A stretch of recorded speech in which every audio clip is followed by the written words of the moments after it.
അവർ കോടതിയിൽ സമാധാനം പറഞ്ഞാൽ മതി. ഇന്നലെ ഹൈക്കോടതി എണ്ണി കാര്യങ്ങൾ ചോദിച്ചിട്ടുണ്ട്. ഹൈക്കോടതി അമിക്കസ് ക്യൂറിയും വെച്ചിട്ടുണ്ടല്ലോ. അപ്പോൾ റെയിൽവേ കോടതിയിൽ സമാധാനം പറഞ്ഞോട്ടെ. അവർക്കൊരു ഉത്തരവാദിത്വമില്ല എന്നുള്ളതാണെങ്കിൽ ഹൈക്കോടതിയുടെ മുമ്പിൽ പറയട്ടെ. ഇപ്പോൾ കാര്യങ്ങളെല്ലാം ജനങ്ങൾക്ക് വ്യക്തമായിട്ടുണ്ടാവും. ഇതാണ് റെയിൽവേയുടെ സമീപനം. ഇപ്പോഴും കണ്ണടച്ചിരുട്ടാക്കുകയാണ്. ഇനി ഇതിൽ കൂടുതൽ തെളിവ് വേണ്ടല്ലോ. പക്ഷേ ഇതല്ല സർക്കാർ റെയിൽവേയിൽ നിന്ന് പ്രതീക്ഷിക്കുന്നത്.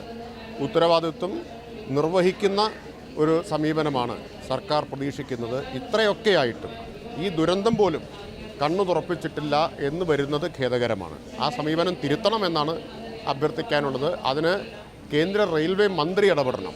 റെയിൽവേയുടെ അത് ഇവിടുത്തെ മാത്രമാവില്ലല്ലോ.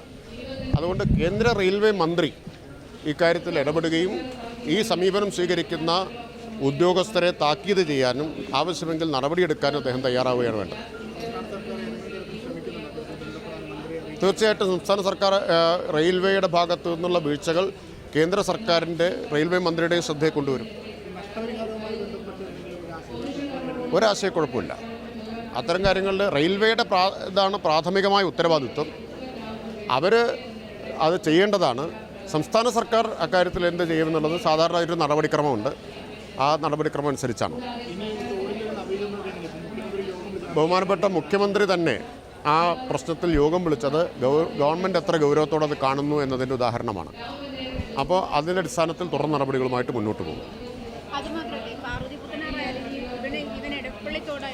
അങ്ങനത്തെ ഒരു ഇഷ്യൂ ഉണ്ടായാൽ അത് വലിയ ഭീകരാവസ്ഥയിലേക്ക് മാറുന്ന ഒരു സാഹചര്യമുണ്ട്.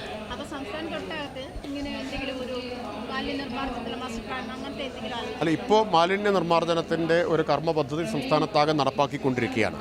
അത് കർശനമായിട്ട് നടപ്പാക്കും. കൂടുതൽ ഫലപ്രദമായി കാര്യക്ഷമമായിട്ട് നടപ്പാക്കും.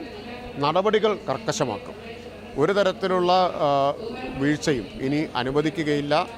മാലിന്യം വലിച്ചെറിയുന്നവർക്കെതിരെ, മാലിന്യ സംസ്കരണത്തിൻ്റെ കാര്യത്തിൽ നിയമം പാലിക്കാത്തവർക്കെതിരെ വിട്ടുവീഴ്ചയില്ലാത്ത കർക്കശമായ നടപടികളുണ്ടാവും. ഹൈക്കോടതി ജില്ലാ കളക്ടറോടും അതുപോലെ കോർപ്പറേഷനോടും റെയിൽവേയോടും ഇത് റിപ്പോർട്ട് സമർപ്പിക്കുകയാണ്. ഹൈക്കോടതിയുടെ ഇടപെടൽ സർക്കാരിന് സഹായകരമാണ് എപ്പോഴും. ഇപ്പോൾ ബ്രഹ്മപുരത്തിന് ശേഷം ഹൈക്കോടതി നടത്തിയ ഇടപെടൽ കൂടിയാണ് സർക്കാരിന് ഈ കാര്യങ്ങൾ ചെയ്യാൻ സഹായകരമായി മാറിയത്.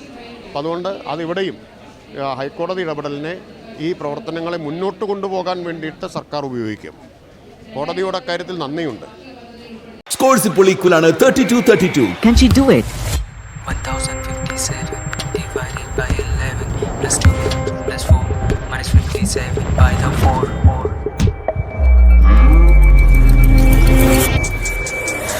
शकुंतला है या आइंस्टाइन की बेटी है, खेले नंबरों से जैसे घर की खेती है. ഇതെവിടുന്ന് പഠിച്ചു?